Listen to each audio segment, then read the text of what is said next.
नमस्कार सभी को, मैं Navneet Gautam classes of physics में आप सभी का स्वागत करता हूं। तो जैसा कि आप सभी जानते हैं, यूनिट 3 आपकी चल रही है motion under central forces, planets and satellites. तो आइए, मैंने लास्ट क्लास में आपको सैटेलाइट्स के लिए पढ़ाया था कि टाइम पीरियड क्या होता है, जिसे आप पीरियड ऑफ रिवोल्यूशन भी कहते हैं, और ऑर्बिटल वेलोसिटी, इनके डेरिवेशंस मैंने आपको करा दिए थे। आइए आज के लेक्चर में हम पढ़ेंगे एनर्जी ऑफ ए सैटेलाइट। ठीक है, किसी उपग्रह की ऊर्जा। ठीक है, तो हेडिंग क्या है? उपग्रह की ऊर्जा, यानी energy of a satellite. Energy of a satellite, उपग्रह की ऊर्जा। ठीक है, तो देखो, उपग्रह में 3 प्रकार की ऊर्जा होंगी। क्योंकि ऊर्जा कितने प्रकार की होती है? 3 प्रकार की। एक तो है काइनेटिक एनर्जी यानी गतिज ऊर्जा, दूसरी है पोटेंशियल एनर्जी जिसे आप स्थितिज ऊर्जा कहते हैं, और तीसरी है टोटल एनर्जी यानी कि कुल ऊर्जा। ठीक है, तो देखो, सारी बातें एजम्पशंस वही हैं कि let us consider a satellite of mass m is revolving, है ना, अराउंड एनी प्लैनेट नहीं कहेंगे, अराउंड द अर्थ, क्योंकि हम अर्थ के केस में बात करेंगे। तो कोई सैटेलाइट है जिसका मास कितना है? m है, स्मॉल m, और वो अर्थ के चारों ओर क्या कर रहा है? रिवॉल्यूशन कर रहा है in the orbit of radius small r, यानी जिस कक्षा में घूम रहा है उसकी रेडियस, उसकी त्रिज्या कितनी है? Small r। ठीक है, ये सब बातें मैं नोट्स में आपको लिखकर प्रोवाइड करा दूंगा, बाकी आप लिख भी सकते हैं। ठीक है, तो लैंग्वेज याद नहीं करनी है आपको, बल्कि आपको अपने आप लिख देनी है। कहाँ से? डायग्राम से। और इसका डायग्राम यदि आप बनाना चाहें एनर्जी ऑफ ए सैटेलाइट का, तो वो ही हो जाएगा जो ऑर्बिटल वेलोसिटी के लिए था और जो टाइम पीरियड के लिए था। ठीक है, तो ध्यान दें, एक जो सैटेलाइट है उसका मास m माना है, अर्थ की रेडियस re हो जाएगी, और अर्थ का मास जो है me हो जाएगा, और स्मॉल r हो जाएगा रेडियस ऑफ द ऑर्बिट, कक्षा की त्रिज्या। ठीक है, जिसमें सैटेलाइट रिवॉल्यूशन कर रहा है। यहाँ तक क्लियर है आपको बातें? और अर्थ के सरफेस से जो हाइट है ऑर्बिट की, वो कितनी है? Small h। ये सब बातें मैं आपको लास्ट लेक्चर में पढ़ा चुका हूँ। ठीक है, तो इन सब बातों को समझते हुए, ऐसा मानते हुए कि आप इन चीज़ों को समझ चुके हैं लास्ट लेक्चर को देख करके, आइए डायरेक्ट चलते हैं बिना किसी भूमिका के। तो हम बात करेंगे सबसे पहले काइनेटिक एनर्जी की। तो पहली हेडिंग इसमें क्या हो जाएगी? काइनेटिक एनर्जी यानी गतिज ऊर्जा। ठीक है, काइनेटिक एनर्जी भी किसकी है? ऑफ ए सैटेलाइट, किसी उपग्रह की है जी। देखो ध्यान देना, इसमें लिखना वी नो दैट, आप जानते हैं उपग्रह का कक्षीय वेग क्या होता है, कक्षीय चाल क्या होती है। मैंने लास्ट डेरिवेशन कराया था orbital velocity of a satellite. ठीक है, तो देखो, ऑर्बिटल वेलोसिटी क्या होती है सैटेलाइट की? बताएं अपने आप को, लास्ट लेक्चर देखा होगा सभी ने, उसे VO से डिनोट करते हैं, और VO बराबर होता है √GME अपॉन स्मॉल r। ठीक है जी, ये तो होता है ऑर्बिटल वेलोसिटी। तो ये है ऑर्बिटल वेलोसिटी। क्लियर है? अब आपको बात करनी है काइनेटिक एनर्जी की। तो काइनेटिक एनर्जी कैसे लिखते हैं? और ये होता है ½ mv², लेकिन यहाँ VO का स्क्वायर हो जाएगा। ठीक है, क्योंकि वेलोसिटी ऑर्बिटल वेलोसिटी ले रहे हैं, तो K बराबर हो जाएगा ½ mVO², यानी GME upon r। Under root हट जाएगा क्योंकि स्क्वायर है, तो K यानी काइनेटिक एनर्जी आपकी कितनी आ जाएगी? ½ GMEm अपॉन r। तो काइनेटिक एनर्जी का एक्सप्रेशन आप याद रखेंगे, K बराबर क्या होता है? ½ GMEm अपॉन स्मॉल r। और आपको पता है स्मॉल r बराबर RE+H है, तो वहाँ से आगे बढ़ा सकते हो। और यदि उपग्रह satellite near the earth revolution कर रहा हो, तो RE+H लगभग किसके बराबर जाता है? RE के। तो आप RE+H को RE के बराबर भी रख सकते हो, वहाँ से 2 एक्सप्रेशन मिल सकते हैं। ठीक है, बस केवल समझने की बात है, बाकी मेन एक्सप्रेशन यही है। ठीक है, तो ये आपकी क्या है? Kinetic energy. इसमें कोई प्रॉब्लम आपको नहीं होगी। ठीक है जी, तो काइनेटिक एनर्जी आप वीडियो को पॉज करके नोट कर लेंगे। इसके बाद हम बात करेंगे पोटेंशियल एनर्जी। ठीक है, पोटेंशियल एनर्जी यानी कि आप समझते हैं इसे क्या बोलते हैं? स्थितिज ऊर्जा। देखो, यहाँ क्या आ जाएगा? पोटेंशियल। एक वो ये क्या है? Second energy. तो देखो, पोटेंशियल एनर्जी का मैंने एक फॉर्मूला लिखवाया था आपको फर्स्ट यूनिट में, u बराबर क्या होता है माइनस ऑफ 0 to r, ठीक है। और यहाँ क्या होता है vector F dot vector D R, ठीक है। ये फॉर्मूला लिखवाया होगा मैंने तो आप इसमें ये रहने भी दे सकते हो, ठीक है, क्योंकि लिमिट अब हम अपने अकॉर्डिंग लेंगे यहाँ पर। तो u बराबर क्या होता है minus of integral vector F dot vector D R. इस तरीके का ये क्या है पोटेंशियल एनर्जी और फोर्स में रिलेशन है, ठीक है। इसे पोटेंशियल एनर्जी फंक्शन भी बोलते हैं, क्लियर है। और यहाँ से ही आपका निकल के आया था F बराबर माइनस के D you upon D R, जिसे आप यूज करते हैं कई जगह। जैसे मैंने यूज किया था 4th यूनिट में यूज किया है, जो पेड बैच में 4th यूनिट चल रही है उसके लेक्चर आपने देखे होंगे, जो भी पेड बैच में है तो उसमें मैंने यूज किया था, ठीक है। चलो बाकी इसकी बात करते हैं। तो यहाँ से पोटेंशियल एनर्जी ये है, तो इसका डेरिवेशन करते हैं। अब आप एक बताओ पोटेंशियल एनर्जी आपने पढ़ा, मैंने पढ़ाया था पोटेंशियल ग्रेविटेशनल पोटेंशियल पढ़ाया था मैंने। तो ग्रेविटेशनल पोटेंशियल का जो फॉर्मूला था वो था W अपॉन M, इसे बोलते हैं गुरुत्व विभव। तो ये पढ़ाया था मैंने इस यूनिट में। तो W अपॉन M, तो मैंने बताया था W क्या है, W क्या है, W किया गया कार्य है, वर्क डन है, जो यूनिट मास के पार्टिकल को, एकांक द्रव्यमान के कण को इन्फिनिटी से ग्रेविटेशनल फील्ड में, गुरुत्वीय क्षेत्र में स्थित किसी पॉइंट तक लाने में किया गया कार्य है ये, ठीक है। तो यानी इन्फिनिटी से कहाँ ला रहे हैं, मान लो पॉइंट P तक ला रहे हैं, ठीक है। ये पॉइंट A तक, पॉइंट B तक, कुछ भी मान सकते हो पॉइंट, ठीक है। तो ये W ही किसके बराबर होता है, ये W ही पोटेंशियल एनर्जी के बराबर होता है, क्योंकि आप जानते हैं किया गया कार्य स्थितिज ऊर्जा के बराबर होता है, ठीक है। तो देखो तो U बराबर, तो देखो U W के बराबर है, यानी W में क्या हो रहा है इन्फिनिटी से P, तो U किसके लिए हो जाएगी इन्फिनिटी से P। तो इसका मतलब है जो लिमिट लोगे ना आप वो R की लेनी पड़ेगी, डी आर आ रहा है। तो R बराबर जब इन्फिनिटी था, मतलब जब वो एकांक द्रव्यमान का पार्टिकल कण यूनिट मास का कहाँ था इन्फिनिटी पर, है ना, और उसे कहाँ लेकर आए, मान लो उसे R डिस्टेंस पर लेकर आए, ठीक है। तो पहले तो डिस्टेंस इन्फिनिटी थी और अब डिस्टेंस कितनी रह गई, पॉइंट P पर R रह गई, ठीक है। तो इसकी लिमिट लेंगे minus infinity to R। Clear है, क्यों ली, समझ में आया। देखो तो यहाँ पे आप जानते हो क्या करते हैं, इंटीग्रेशन करना है vector F dot vector D R का। यहाँ तक क्लियर है, vector F dot D R देखो, और F की वैल्यू आप जानते हो न्यूटन्स ग्रेविटेशनल फोर्स से क्या होता है। तो न्यूटन्स ग्रेविटेशनल लॉ के बीच गुरुत्वाकर्षण बल लगता है। अर्थ के केस में मैंने लिखवा रखा है F बराबर क्या होता है G M E M upon R square, ठीक है, G M E M upon R square. Clear है, यानी M1 की जगह क्या आया ME, क्योंकि अर्थ को पहला पार्टिकल माना और मान लो R डिस्टेंस पर स्थित है पॉइंट पार्टिकल M, ठीक है। तो ये हो जाएगा, और यहाँ माइनस लगाओ, क्यों माइनस क्यों लगा रहे हैं, क्योंकि अट्रैक्शन का फोर्स है ना। तो फोर्स कैसा है, अट्रैक्शन का है, इसलिए यहाँ माइनस लगेगा पोटेंशियल एनर्जी के एक्सप्रेशन में, ठीक है जी। तो देखो क्या आ जाएगा, माइनस का 0 वो इन्फिनिटी टू R, F की वैल्यू रखो माइनस का G M E M upon R square और इंटू डी आर।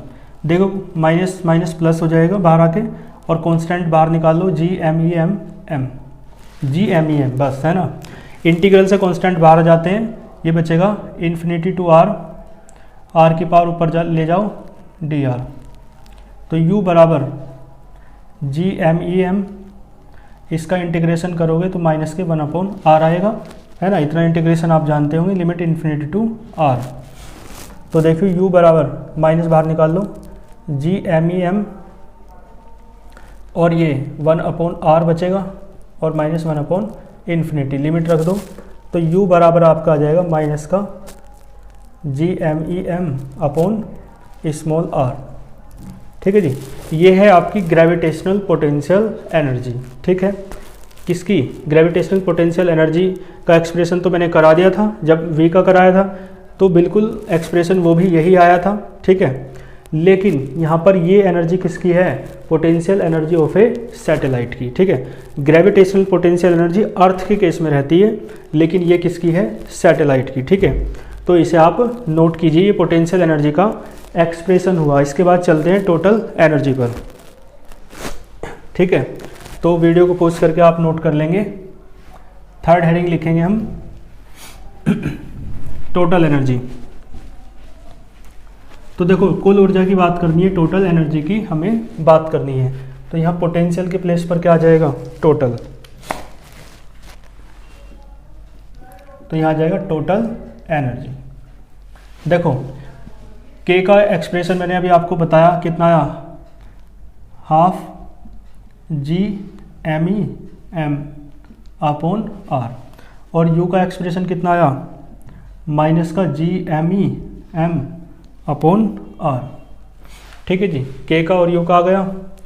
तो देखो एक बात सुनो मेरी, अब टोटल एनर्जी आप जानते हो, ई बराबर क्या होता है, के प्लस यू, ठीक है। ई बराबर क्या होता है, के प्लस यू।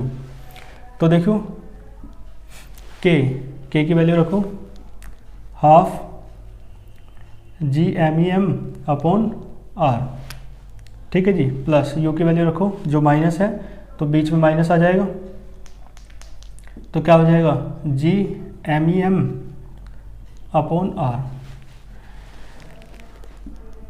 तो देखो ये पूरा है या आधा है ना। तो पूरे में से आधा जाता है, आधा बचता है, लेकिन आधे में से पूरा गया तो माइनस का आधा बचेगा, समझ रहे हो ना। तो नहीं तो बाकी आप क्या करो, चलो मैं मैथमेटिकली कर लूँ, कभी ऐसे कंफ्यूज हो जाओ। देखो ये से कॉमन ले लो तो ये बचेगा और ये बचेगा। अब आधे में से समझिए ना, 1 माइनस 2 अपॉन 2, तो माइनस 1/2 बचेगा। तो माइनस का 1/2 बचा और ये G M E M upon small R, ठीक है जी। तो ये किसका एक्सप्रेशन है, टोटल एनर्जी का। तो आप ध्यान रखना, जो सैटेलाइट की टोटल एनर्जी है वो माइनस की होती है ना, half G M E M upon R. और जो पोटेंशियल एनर्जी है वो भी माइनस की होती है और काइनेटिक एनर्जी प्लस की होती है, ठीक है। तो एनर्जी की हमने बात की, यहाँ तक नोट कीजिए, ठीक है जी। तो इसके बाद आप नेक्स्ट हेडिंग डालो बाइंडिंग एनर्जी। बाइंडिंग एनर्जी, ठीक है, इसे हिंदी में बोलते हैं बंधन ऊर्जा। तो binding energy of a satellite, of a satellite, इसे हिंदी में कहेंगे उपग्रह की बंधन ऊर्जा, ठीक है। एक बार इसे समझ लो, उपग्रह की बंधन ऊर्जा यानी जिसके कारण उपग्रह बंधा हुआ है। अब आप कहेंगे कि उपग्रह सैटेलाइट बंधा हुआ कहाँ है, वो तो स्वतंत्रता पूर्वक फ्रीली क्या कर रहा है, रिवॉल्यूशन कर रहा है अराउंड एनी प्लैनेट, किसी ग्रह के चारों ओर। तो बंधा हुआ है, लेकिन वो आंशिक रूप से बंधा हुआ है, आंशिक रूप से यानी पार्शियली बंधा हुआ है, पार्शियली बाउंडेड है। कैसे, क्योंकि वो अपनी कक्षा से, अपने ऑर्बिट से बाहर नहीं जा सकता, घूम तो रहा है लेकिन एक दायरे में रहकर, है ना, एक बाउंड्री है उसकी कि उस ऑर्बिट में ही वो रिवॉल्यूशन यानी परिक्रमण कर सकता है, ठीक है ना। तो इसका मतलब है किसी ऑर्बिट से सैटेलाइट क्यों बंधा हुआ है, इसका मतलब है कोई एक ऐसी शक्ति होगी, कोई एक ऐसी ऊर्जा होगी जो उसे बांधे हुए है, जो उसका दायरा फिक्स किए हुए हैं, जिसके कारण वह सैटेलाइट अपनी कक्षा को, अपनी ऑर्बिट को छोड़कर नहीं जा सकता है, ठीक है। बातें आपको क्लियर हो रही हैं। तो इसका मतलब है एक ऐसी ऊर्जा, एक ऐसी एनर्जी जिसके कारण कोई भी सैटेलाइट अपनी ऑर्बिट से, अपनी कक्षा से बंधा रहता है, ठीक है। तो इस प्रकार के जो सैटेलाइट हैं, मतलब इस प्रकार की जो ऊर्जा है, उस ऊर्जा को, उस एनर्जी को आप क्या कहते हैं, बाइंडिंग एनर्जी कहते हैं, और हिंदी में बंधन ऊर्जा कहते हैं, ठीक है। तो इसका मतलब है इस ऊर्जा के कारण सैटेलाइट बंधा रहता है, तो इस ऊर्जा को क्या कहते हैं, बंधन ऊर्जा, ठीक है, बाइंडिंग एनर्जी। क्लियर है। तो इसकी डेफिनेशन दो प्रकार से दी जा सकती है। एक तो इस प्रकार से ही कि द एनर्जी ड्यू टू विच, है ना, वह ऊर्जा जिसके कारण कोई उपग्रह अपनी कक्षा में बंधा रहता है, क्या कहेंगे, उपग्रह की बंधन ऊर्जा कहलाती है। एक तो ये हो जाएगा, यानी द एनर्जी, इसे इंग्लिश में सुनो, the energy due to which, जिसके कारण any satellite is bounded to its orbit, अपनी ऑर्बिट से, ठीक है, इज नोन एज, क्या कहलाती है, binding energy of a satellite. बाकी आप दूसरे तरीके से ऐसे कह सकते हैं कि इस बाइंडिंग एनर्जी के कारण बंधा रहता है, देखो इस ऊर्जा के कारण बंधा हुआ है ना, तो ध्यान देना, देखो उपग्रह की जो टोटल ऊर्जा है, कुल ऊर्जा है, वो कितनी है, total energy of a satellite, आपको भी डेरिवेशन करके दिखाया, माइनस का GMEM/R। ठीक है, अब देखो एक डेफिनेशन मैंने आपको समझा दी है, दूसरी डेफिनेशन सुनो, यहाँ तक समझ आया। उपग्रह की कुल ऊर्जा है ये, total energy of a satellite, E बराबर माइनस का हाफ GMEM/R। तो टोटल एनर्जी माइनस की है। एक बात आप याद रखेंगे, यदि किसी सैटेलाइट की टोटल एनर्जी 0 हो जाए, ठीक है, कितनी हो जाए, 0 हो जाए, तो वो सैटेलाइट, वो उपग्रह अपनी कक्षा को, अपनी ऑर्बिट को छोड़कर बाहर निकल जाएगा, है ना, और परिक्रमा नहीं करेगा, मुक्त हो जाएगा, फिर जो उसका मन करेगा वो करेगा, ठीक है, कुछ भी करे लेकिन है ना, परिक्रमण या रिवॉल्यूशन नहीं करेगा। कब, जब उसकी एनर्जी कितनी हो जाए, 0 हो जाए। बातें क्लियर हो रही हैं आपको? चलो, तो इसका मतलब है ये 0 कब हो सकती है टोटल एनर्जी सैटेलाइट की, यदि बाहर से ही इतनी ही प्लस की एनर्जी दे दी जाए। ठीक है, तो देखो उपग्रह की जो टोटल एनर्जी है सैटेलाइट की वो इतनी होती है माइनस में, लेकिन यदि इतनी ही एनर्जी प्लस में सैटेलाइट को दे दी जाए तो इसकी जो टोटल एनर्जी है वो कितनी हो जाएगी सैटेलाइट की, 0, और सैटेलाइट अपने ऑर्बिट को छोड़ करके बाहर निकल जाएगा। ठीक है, तो अब एक बात कह सकते हैं कि सैटेलाइट बंधा हुआ क्यों है, बताएं क्यों बंधा हुआ है? क्योंकि ये एनर्जी जो प्लस की थी इतनी ही, वो नहीं है, उस एनर्जी के अभाव के कारण, उस एनर्जी की कमी के कारण बंधा हुआ है। क्योंकि यदि ये एनर्जी प्लस की इसे दे दी जाए इतनी ही, तो टोटल एनर्जी 0 हो जाएगी और सैटेलाइट अपने ऑर्बिट को छोड़ करके बाहर निकल जाएगा। तो एक बात सुनो, जो सैटेलाइट है वो बंधा हुआ किस एनर्जी के कारण है? इस एनर्जी के कारण, इस एनर्जी के कारण, समझ गए? क्योंकि ये सैटेलाइट को नहीं मिल रही है। यदि ये मिल जाए तो सैटेलाइट की टोटल एनर्जी 0 हो जाए और सैटेलाइट अपने ऑर्बिट को छोड़ करके बाहर चला जाए। तो इसका मतलब है ये भी एक कारण है सैटेलाइट को बांधे रखने में, ये एनर्जी। तो इसका मतलब है वह, दूसरी डेफिनेशन ये हो सकती है, वह एनर्जी है ना जिसे पाकर, देखो इस एनर्जी को यदि प्राप्त कर ले सैटेलाइट तो टोटल एनर्जी 0 और सैटेलाइट ऑर्बिट को छोड़ के बाहर निकल जाए। तो इसका मतलब है वह ऊर्जा जिसे पाकर उपग्रह अपनी कक्षा को छोड़कर पलायन कर सकता है, भाग सकता है, ठीक है, छोड़ के जा सकता है। तो इस ऊर्जा को ही आप क्या कहते हैं? बंधन ऊर्जा कहते हैं। ठीक है, तो दूसरी डेफिनेशन इस तरीके से दी जा सकती है।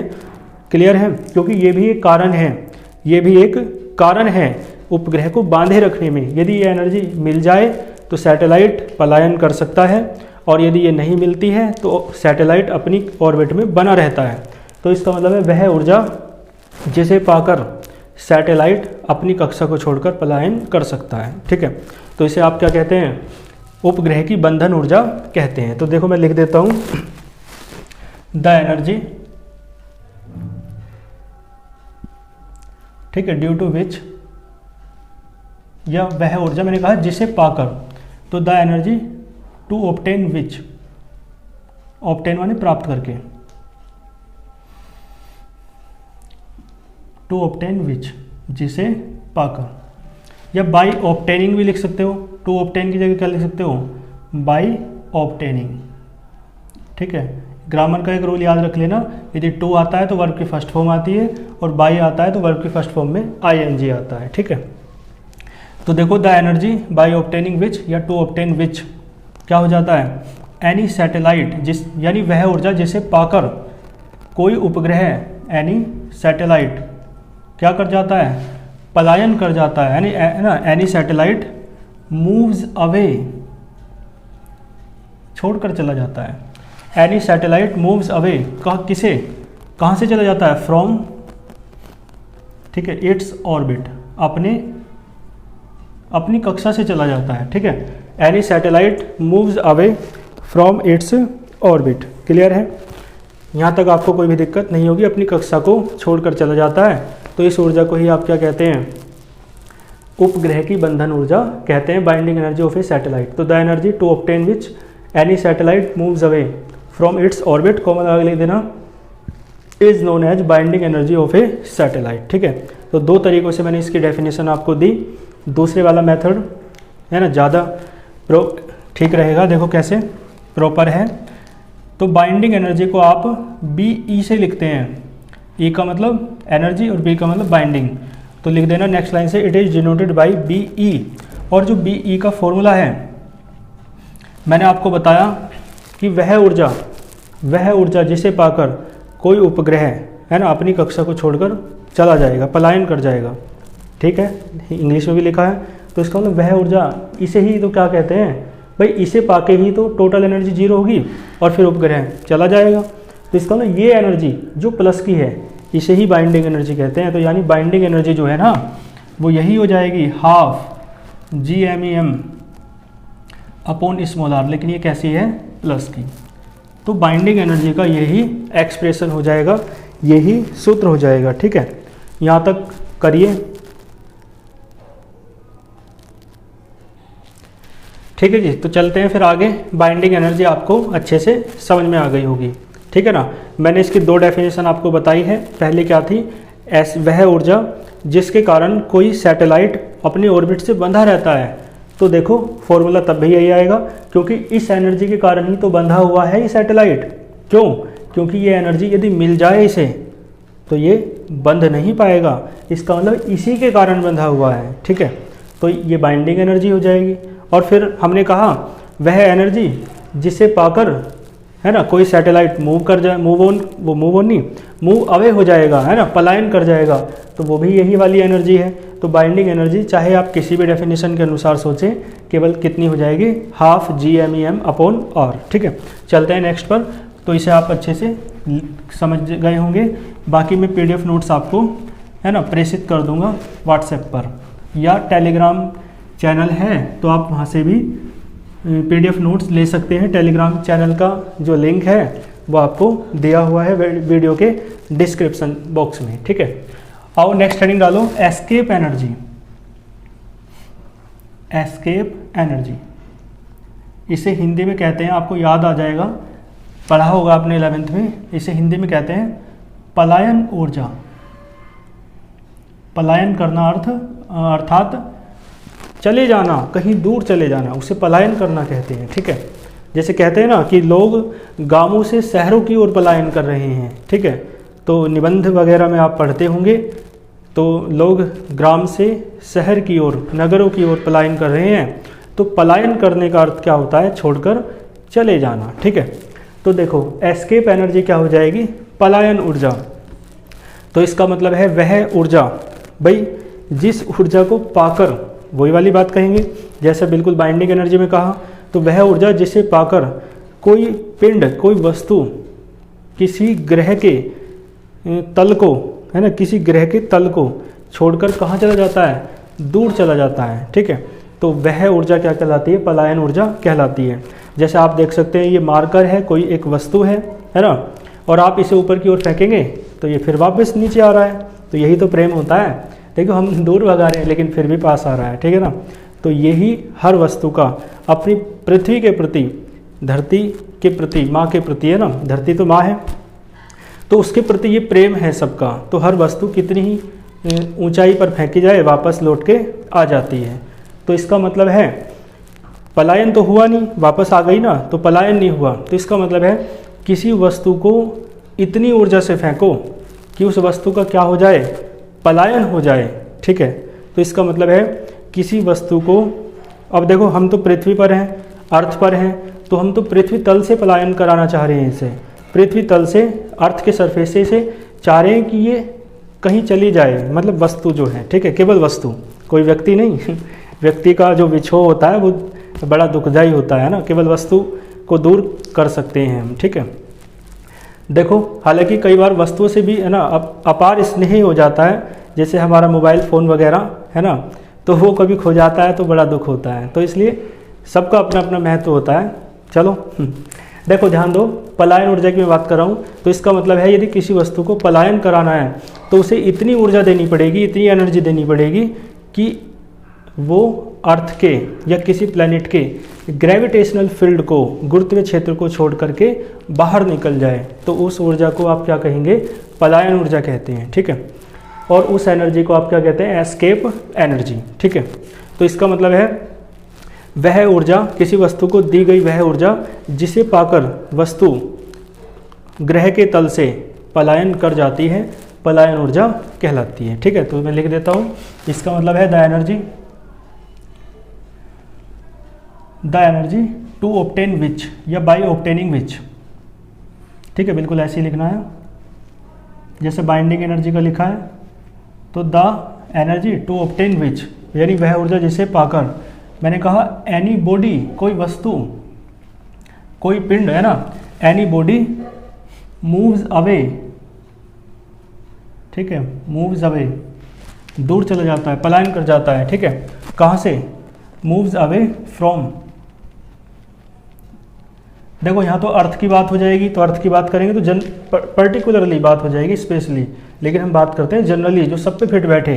तो अर्थ क्या है, प्लैनेट, तो moves away from any planets, है ना, किसी ग्रह के गुरुत्वीय क्षेत्र से बाहर निकल जानी चाहिए वस्तु, है ना, तो from any planet's gravitational field.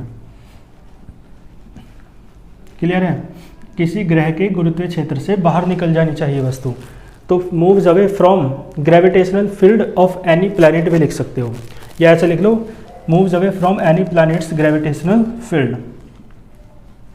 ठीक है, and does not come back, और वो वापस दोबारा नहीं आती है। ठीक है, does not come back. Clear है, तो इसका मतलब है कोई वस्तु इतनी ऊर्जा से फेंकनी है कि वो ऊपर चली जाए, ये तो वापस आ रही है ना, लेकिन इतनी ऊर्जा से फेंकनी है, इतनी एनर्जी से फेंकनी है कि वो ऊपर चली जाए और वापस लौट कर वापस ना आए। ठीक है, तो द एनर्जी टू ऑब्टेन विच यानी वह ऊर्जा जिसे पाकर एनी बॉडी, कोई वस्तु मूव्स अवे, चली जाए फ्रॉम अर्थ, वो from any planet's gravitational field, किसी ग्रह के गुरुत्वीय क्षेत्र से, और and does not come back, और वापस ना आए। ठीक है, तो इस एनर्जी को आप क्या कहते हैं, कोमल लिख देना, is known as escape energy. ठीक है, इस ऊर्जा को पलायन ऊर्जा कहते हैं। यहाँ तक आपको कोई भी दिक्कत नहीं होगी। क्लियर है, एस्केप एनर्जी है, तो आप बताओ इसे किससे डिनोट करेंगे, ई से डिनोट करेंगे। किससे डिनोट करेंगे, ई से। ठीक है, अच्छे से आप देख पा रहे होंगे। चलो तो ई से डिनोट करेंगे। अब देखो इसका डेरिवेशन भी कर लेते हैं लगे हाथ, है ना। तो देखो कोई वस्तु है जो कहाँ रखी है, अर्थ के सरफेस पर रखी है। देखो जैसे कि अर्थ है और उसके सरफेस पर कोई वस्तु रखी है जिसका द्रव्यमान m है। ठीक है ना। तो एक बार बताओ, जब कोई वस्तु रुकी हुई होती है, रेस्ट में होती है, तो उसमें जो टोटल एनर्जी है केवल पोटेंशियल एनर्जी की होती है, क्योंकि मोशन तो कर नहीं रही। तो k तो जीरो है काइनेटिक एनर्जी, और E बराबर k प्लस यू होता है, लेकिन k जीरो है तो E बराबर किसके हो गया, यू के। तो इसका मतलब है जब कोई वस्तु when a body is placed on the earth surface, जब कोई वस्तु पृथ्वी तल पर रखी है तो उसकी कुल ऊर्जा और स्थितिज ऊर्जा दोनों बराबर होंगी। ठीक है, तो E बराबर यू हो जाएगा, यानी total energy is equals to potential energy. और यू का एक्सप्रेशन आप जानते हो क्या होता है, अभी करा तो था और मैंने पहले भी करा रखा है, वो तो सैटेलाइट के लिए किया था, है ना। लेकिन मैंने पहले करा रखा है, तो यू का एक्सप्रेशन क्या होता है, कहाँ पे कराया था, जब ग्रेविटेशनल पोटेंशियल का एक्सप्रेशन कराया था, माइनस का GMEM अपॉन R, यही तो होता है। तो ये टोटल एनर्जी है इस वस्तु की जो रखी है अर्थ के सरफेस पर। तो इसका मतलब है अब हमें इसे पलायन कराना है। तो मैंने बताया कोई वस्तु पलायन तब करेगी जैसे सैटेलाइट की तरह ही, जब उसकी टोटल एनर्जी कितनी हो जाएगी, जीरो। तो इसकी टोटल एनर्जी जीरो कब होगी, यदि बाहर से ही इतनी ही एनर्जी दे दी जाए, तो तब टोटल एनर्जी कितनी हो जाएगी, जीरो।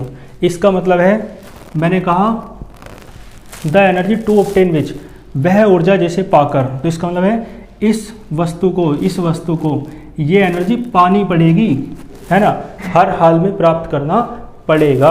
ठीक है, काम चल ही नहीं सकता। ठीक है, देखो क्या करना है,